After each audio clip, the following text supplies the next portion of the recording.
안녕하세요. 정책과 함께 주식을 바라보는 분석가, 공대 나온 남자 공남입니다. 안녕하세요. 상식과 함께 주식을 바라보는 제야의 주식 잠룡 레떼입니다.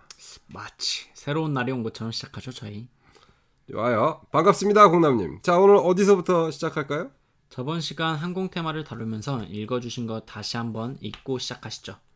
네, 산업통상부 발표 자료 읽어드리겠습니다. LIG 넥스원, 하이즈항공, 한국전자통신연구원, 한국항공우주연구원, 한국항공기술 KAT, 육군 특수전사령부, 제31 보병사단, 등과 카고드론 개발 컨소시엄 구성을 위한 업무 협약을 체결했다. 이 사업을 통해 기존 드론의 운용 시간 한계 극복을 위해 에너지 밀도가 높은 친환경 수소 연료전지 기반 무인 항공기 기술을 발전시켜 도심 항공 모빌리티 시대를 앞당기는 데 기여할 것으로 예상하고 있다. 국비 55억 원을 투자하여 최대 속도 100km급, 탑재 중량 200kg급의 중형 카고 드론을 개발한다. 동력원으로 수소 연료 전지를 사용하고 자동 비행과 원격 조종 비행을 할 수 있어야 한다. 광주시에서 기획한 사업이네요. 지자체에서 생산기지를 지자체 쪽으로 만들려고 기획한 사업인데 중앙정부가 움직이는 차원이네요. 예? 근데 콘소시엄 구성에 이상한 회사들이 있네요. 육군 특수전사령부 제31 보병사단, 이 회사 주식 차트가 어떻게 되나요? 이거는 웃자고 하는 소리시죠? 웃자고 하는 얘기지. 이런 거 차트 이렇게 발표 그러면 저기 잡혀가요. 깜짝 놀랐습니다. 컨소시엄에 국방부가 개입돼 있다는 거 좀 상기시켜 드리려고 언급하는 거예요. 방산 쪽으로 생각해도 된다. 컨소시엄 참여 업체 봐봐요. LIG 넥스원, 뭐 하이즈항공, 한국전자통신연구원, 한국항공우주연구원, 뭐 이런 거 다 방산업체예요 이거. 근데 이건 비행체만 있는데 빠진 업체가 있네요. 수소연료전지 업체 빠졌네. 가장 중요하면서 제일 힘든 그런 거. 두산 퓨어셀 뭐 이런 연료전지 회사들. 뭐 SPO셀이나 뭐 기타 피오셀들도 있는데 왜 두산 피오셀을 말씀하시는 거죠? 그래도 다 아는 회사니까. 두산 퓨어셀 하도 유명해서. 그러면 일단 왜 수소전지일까요? 지금은 전기차 시대인데. 뭐 효율 때문에 그럴 거예요. 전기차 일단 건전지 무겁잖아. 이게 뜨기 힘들어지니까 충전도 자주 해야 되고. 이게 UAM하고도 관련 있을걸요. UAM도 그 수직 이착륙기 있잖아요. 전자 수직 이착륙기, 그 EVLOT. 얘는 충전 때문에 사람 많이 못 태우고 장거리도 못 뛰는데 그 수소 연료전지 쪽 하는 그런 개발팀들은 아마 사람도 좀 더 많이 태우고 좀 멀리 날지 않을까요? 이거 딱 현대차를 찍어놓고 얘기하시는 거 아니에요? 아니 상식적으로 그렇다는 얘기지. 상식적으로 트럭도 만드는데 뭐. 그렇구나. 가끔 보면 뭐 레떼님도 저만큼 분석 잘하시는 것 같아요. 나 숫자 멀미 있다니까. 숫자 안 돼. 아무튼 큰 사업입니다. 방산까지 연결되니까요. 자, 나온 김에 이게 왜 큰 사업인지 한번 다른 기사 한번 볼게요. 이거 3월 11일 날 발표한 내용인데요. 한국산 우선 구매 추진으로 세계 방산 시장 정조준. 방위산업발전 실무협의회를 개최해서 거기서 나온 내용이에요. 한국산 우선 구매 제도 도입. 핵심 방산 수출 프로젝트 민수 분야 패키지 마련에 대한 방안에 대한 협의. 국방과 기술 혁신 촉진법 하위 법령 제정 추진 현황. 소형 회전익 무인기 감항 인증 기준 및 가이드라인 마련. 이거를 주제로 회의를 한번 했었네요. 약간 방위산업체를 밀어주는 느낌이 좀 강합니다. 이 과학기술이라는 게 무기 체계 발전이 없으면 과학도 없었다 싶을 정도로 무기와 과학은 정말 밀접한 관계잖아요. 그렇죠. 우주 로켓도 그 최초는 그 2차 대전 때 독일 그 V2 로켓이 시초로 봐도 되는 거고. 뭐 항공기 발전도 2차 세계 대전 때 뭐 항공모함 나오고 그러면서 지금 스텔스기까지 나온 거로 봐야죠. 자율주행에 쓰는 그 라이다 기술 있잖아요. 그것도 네. 군사용 레이더가 시초로 봐야 되는 것 같아요. 그 드론도 군수용 헬기가 이제 기본 동작 원리고 회전익이라는 거. 뭐 군수용으로 개발하면 민간이 같이 개발할 수도 있으니까 시너지 효과도 뭐 엄청 클 거고요. 이런 건 다 잡스러운 상식에 들어있는 거야 봐요. 나 숫자만 안 나오면 아는 거 많다니까. 그리고 나 이런 무기 체계 이런 거 좋아해요. 뭐 여튼 뭐 항공 우주 테마는 군수 산업과는 또 뗄 수가 없는 거잖아요. 여객기보다 전투기가 더 비싸고 뭐 여객기 운용하는 것보다 전투기 운용하는 게 훨씬 돈도 많이 들고 돈도 짭짤하고. 그렇죠. FA-50, 수리온 등 완제기의 수출 활성화를 위한 무장 및 항전 장비, 동력 전달 장치 등 핵심 부품 국산화를 추진할 방침이다. 이게 중요한 내용이겠죠? 중요하죠. 이게 좀 복잡한 내용이에요. 정치적 문제도 좀 있고.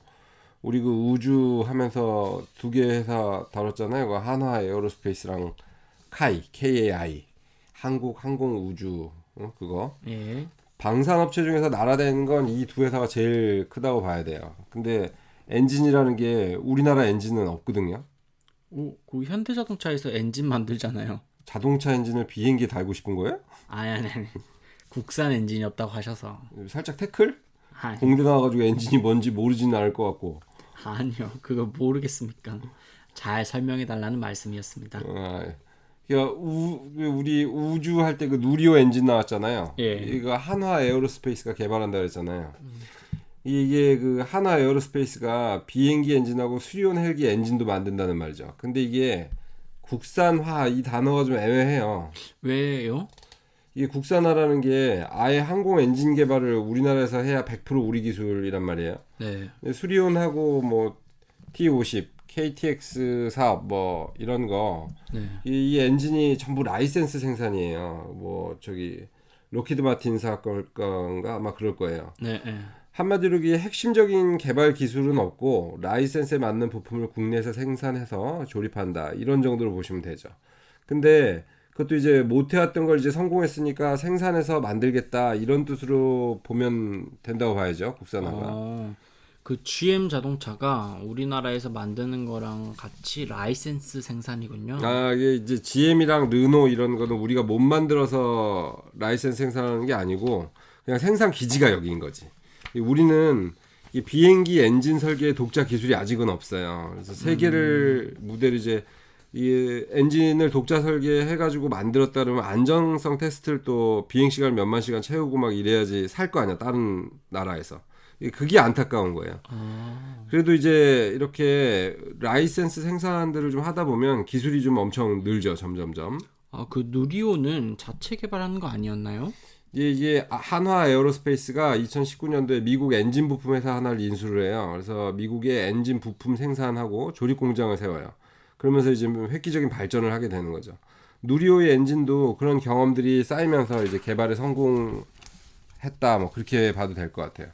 이렇게 하나의 기술이 국제 과정에 녹아들면서 성공을 하게 되면 그 기업은 어찌됐건 국가라는 가장 큰 매수자를 가지게 되는 거잖아요. 근데 이렇게 밀리터리로 접근하니까 또 갑자기 한화 에어로스페이스 살 걸 하는 후회가 들지? 지금이라도 사시겠어요? 회사 좋죠? 그러네, 이거 하다 보니까. T50 고등훈련기랑 그 수리온 사업까지 하는 거 보니까 갑자기 더 좋아 보이네? 그러면 저 동력 전달 장치도 하나가 나요? 아니요. 그 동력 전달 장치는 파워박스라고도 하는데 이게 자동차 기어 생각하면 좀 편해요. 뭐 다른 개념이긴 하지만 일단 편안하게 생각하자고요.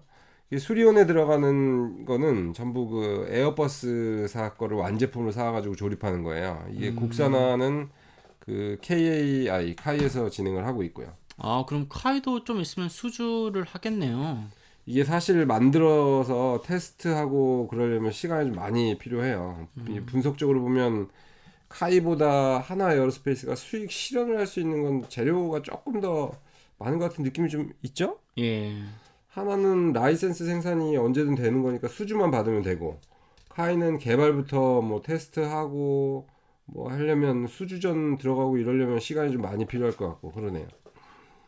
현재 주가가 잘 지지하고 있는 것 같아서 저는 괜찮습니다. 그래서 전 우주를 다룰 때 하나를 선택한 거고요. 그냥 선택한 게 아니었구나. 많은 걸 생각하셨네. 나한테 말은 안 하고. 다음 가시죠. 네. 저 회의 마지막에 국방과학기술혁신 촉진법 하위 법령 제정 추진 현황, 소형 회전익 무인기, 가망 인증 기준 및 가이드라인이라는 말을 잠깐 보겠습니다. 뭐 복잡하지만 뭔가 표준을 만들고 법령을 정비하겠다는 건 산업이 갑자기 커지고 시장이 확대될 때 많이 사용하는 용어입니다. 이제 때가 됐다. 뭐 그런 뜻으로 봐도 됩니다. 이제 이런 자료가 좋은 이유가 재료 하나가 추가됐다. 뭐 이런 건가요? 아니죠. 이 자료의 첫 번째 단위 국가가 국산품을 먼저 애용하겠다는 겁니다. 그게 방위 산업으로요. 국방 과학기술 발전을 위한 법령도 개선하겠다는 거고요. 공남님 입장에서는 별로잖아요. 산 것도 아니고. 그렇죠. 근데 이제 저런 정책을 좀 깊이 생각해 보면 군수 사업과 민간 사업이 연결되는 점이 많은 항공 우주 분야에선 국가가 매수자가 되는 거니까 사업을 하는 입장에서는 기술 개발을 하면 구매자가 어느 정도 확정되어 있는 거라 개발의 열을 올릴 수가 있습니다. 수리용 같은 거요? 그 수리온이 그런 케이스인가요? 이 밀리터리든 뭐 차든 우리 뭐 덕후님들은 우리나라 거 별로 성능 안 좋다고 좀 많이 하세요. 수리온도 좀 그런 편이죠. 밀리터리 쪽에서는 고장도 많고 사고도 많고 뭐 그래요. 근데 국가에서 사주잖아요. 그리고 고장 나면 원인 분석하고 부품 자금률 높아지고 우리나라에서 생산하긴 하지만 약간 뭐 문제는 있지만 여튼 그런 쪽으로 그런 식으로 가는 거죠.